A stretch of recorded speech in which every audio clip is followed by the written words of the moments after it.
আলেমদেরকে গালি দিলে বউ তালাক হয়ে যায়।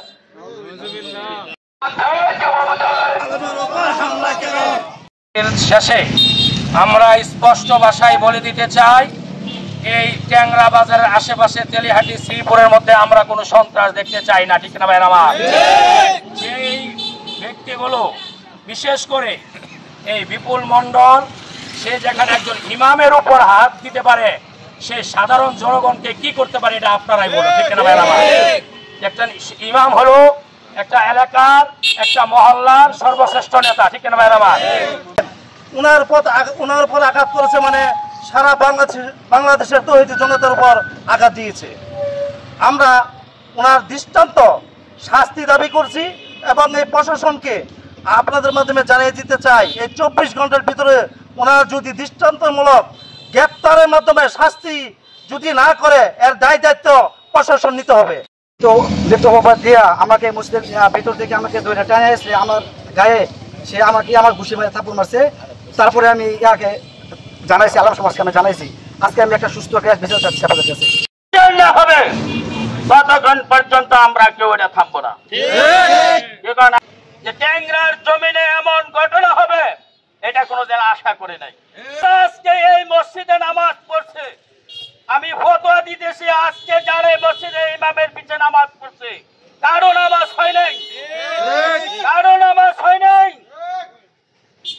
যদি আজকে এই মুসল্লিরা যে মারছে তার বিচার করতে পারতো, তাইলে এই মসজিদে নামাজ হইতো। বোঝা গেছে এটার মধ্যে সবাই সম্মিলিত। আরে ভাই, ইমাম পছন্দ না হলে ইমাম রাখবে না, শেষ। তাকে মারতে হবে? সারা পৃথিবীর ইমামদেরকে অপমান করতে হবে, এটা কোন জাতি বরদাস্ত করবে না। তোমরা বললাম যে না, আমি তো এগুলো করি না, আল্লাহর কসম করে আমি এগুলো বলে ঠিক আছে আমি কান্দে দিছি। তো সে বলতেছে তোর বাপের বিচার করছে আমি, তোর বড় ভাইয়ের বিচার করছে আমি, আজকে তোর বিচার করবো আজকে আমি। বললাম না না, কখন হইতে পারে না এটা। কারণ মিথ্যা কথা কেন বলবেন? আমি যারা যে কাজ আমি করি নাই, এই কাজের কথা আমি জীবনে বলতে পারবো না। পরে আমি ঠিক আছে কান্দে দিচ্ছি, আমি আমার বাড়িতে ফোন করছি। তৎকালীন সময় আরো সভাপতি আমি বলছি যে দেখেন, সে তো আমার এই দিছে দিছে। পরে আমি বললাম দেখেন এগুলো কাজ আমি করি নাই। পরে বলছে তোরা আজকে আপনি নাই, পরে আমাকে আপনি রাতে রুম থেকে আনছে, ট্রেনে আনছে, আর না আমার বুকের ভেতরে একটা শর্ট দিচ্ছে আর ঘুষি মারছে।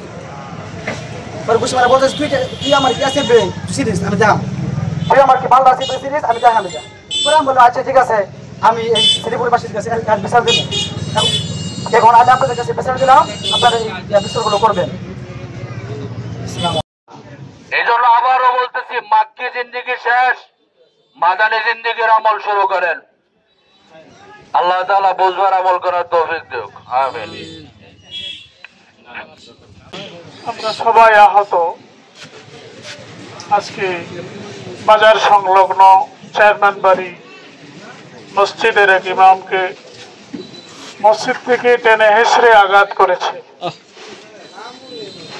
কত বড় নির্মম, কত বড় অমানুষত্ব মন থাকলে পরে একজন টুপিওয়ালা পাঞ্জাবিওয়ালা একজন ইমামের গায়ে হাত দেওয়া যায়?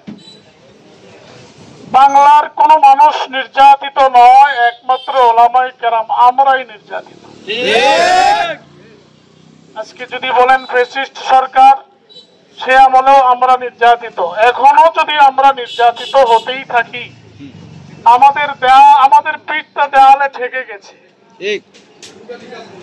অন্য কোন সিদ্ধান্ত আসার আগেই যদি সে অপরাধী এই ইমামের সাথে, আমাদের সাথে ট্যাংরার গণ্যমান্য যারা আছেন তাদেরকে নিয়ে যদি আপোষ না করা হয়, আমরা প্রশাসনের আশ্রয় নেব এবং সর্বোচ্চ কর্মসূচি ঘোষণা করব।